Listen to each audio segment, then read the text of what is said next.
Bonjour à tous et bienvenue sur Teston Road. Jusque l'année dernière, je ne comprenais pas pourquoi la Mazda MX-5 figurait dans tous les classements des meilleures voitures sportives abordables. Et puis l'année passée, nous avons eu l'occasion d'essayer la MX-5 avec le 1500 qui développe 136 chevaux. Une voiture qui nous a permis de comprendre pourquoi elle était le roadster le plus vendu de l'histoire, avec plus d'1 million d'exemplaires vendus, rappelons-le. Alors quand on a appris que Mazda avait encore amélioré son moteur pour porter la puissance à 184 chevaux, on se devait d'essayer ça.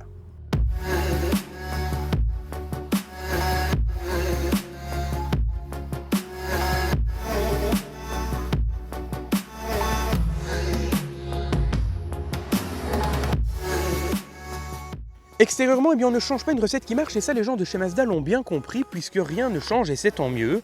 On retrouve toujours ce qui a fait son succès avec une capote qui s'enlève et se remet en moins de 3 secondes manuellement. On pourra donc effectuer la manœuvre tout en restant dans la voiture au gré des envies, au gré de la météo. On a toujours cette petite taille, lorsqu'on est assis dans la voiture on peut toucher le sol, on est assis littéralement sur le train arrière, on a tous les ingrédients du parfait roadster.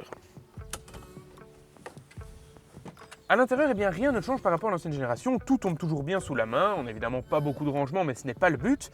L'écran intègre désormais Apple CarPlay et Android Auto, une caméra de recul, la voiture a accès à de nouvelles aides à la conduite et nouveauté, le volant se règle aussi désormais en profondeur, ce qui permettra d'avoir une position de conduite parfaite.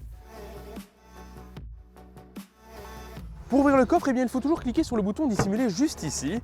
On découvre alors un volume de 130 litres, ce sera suffisant pour 2 sacs de voyage ou en dépannage. Extérieurement, rien ne change, à l'intérieur, pas grand-chose non plus, mais alors finalement, où se situent les nouveautés? Eh bien, les nouveautés, elles sont sous le capot, nouveau conduit d'admission, nouvelle soupape, biais et pistons allégés. Mazda a réussi le pari d'encore améliorer un moteur qui semblait déjà parfait. On a alors un moteur qui développe 184 chevaux et qui permettra à la voiture d'expédier le 0 à 100 km/h en 6 secondes 5 seulement. Mais comprendre la MX-5, c'est comprendre que finalement, ce n'est pas ça qui est important. Ce qui est important, c'est les sensations, et des sensations, cette MX-5 en a à revendre. Position de conduite ultra basse, débattement du changement de vitesse très court, passage de rapport à 7500 tours minute, le tout dans une belle sonorité. Autant d'éléments qui placent le plaisir de conduite au premier point et c'est vraiment ce que recherche Mazda. Sur la route, eh bien, que dire de plus? On a un châssis tout à fait excellent, un comportement sain et prévisible. On se retrouve vraiment avec un poids à peine supérieur à la tonne, parfaitement réparti sur les 4 roues. On a le sourire du début à la fin.